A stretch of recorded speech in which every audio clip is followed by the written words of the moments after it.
Arne Lietz was only 13 years old when the Berlin Wall fell. But even at that age, he had taken part in protests. This photograph shows him at a demonstration in his hometown of Güstrow in eastern Germany in the fall of 1989.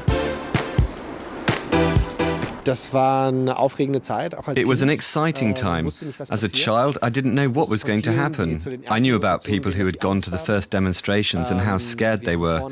We carried candles and held them out in front to signal our peaceful intentions. It made a huge impression on me as a child. Arne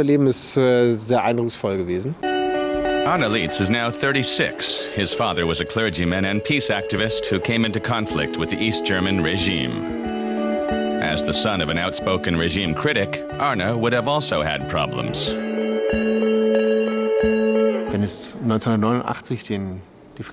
My life would have taken a different turn if it hadn't been for the peaceful revolution of 1989. I would have had trouble graduating from high school. And if they had even let me graduate, they never would have let me study what I wanted. To Arne Lietz, the fall of the wall on November 9th, 1989 was a liberating experience. He was one of some 2.5 million young East Germans to witness this historical event. Today, aged between 25 and 35 years old, this generation has reached adulthood.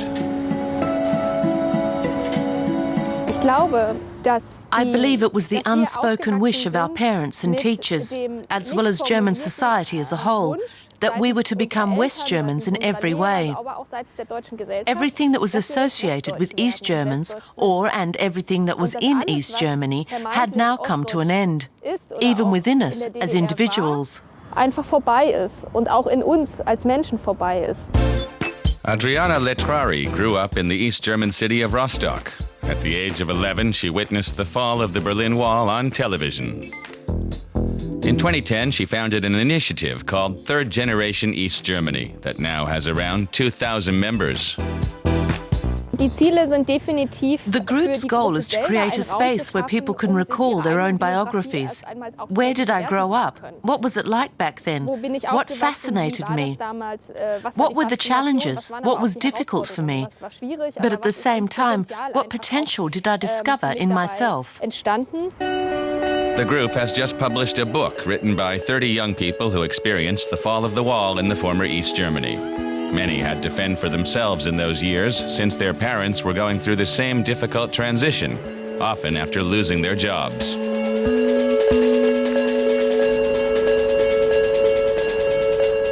The children grew up quickly, and many had experiences they say helped them later in life. We know, for example, that a political system can be replaced by another one. That broadens the horizon of possibilities, and emotionally, I think it creates a greater willingness to try out new solutions. For some, that means even returning to their roots. Arne Lietz moved to the eastern German town of Wittenberg 2 years ago after studying and working in Western Germany, the US, and South Africa. Active in politics, he draws on his experience. Returning to the East is more than just going back to Eastern Germany. It's also going back to where you come from. And it's great when those who've seen a bit of the world or spent some time abroad or somewhere in Western Germany, when they bring those experiences back with them and still feel at home here. Just youngsters back in 1989, these young adults are now the first generation in a unified Germany.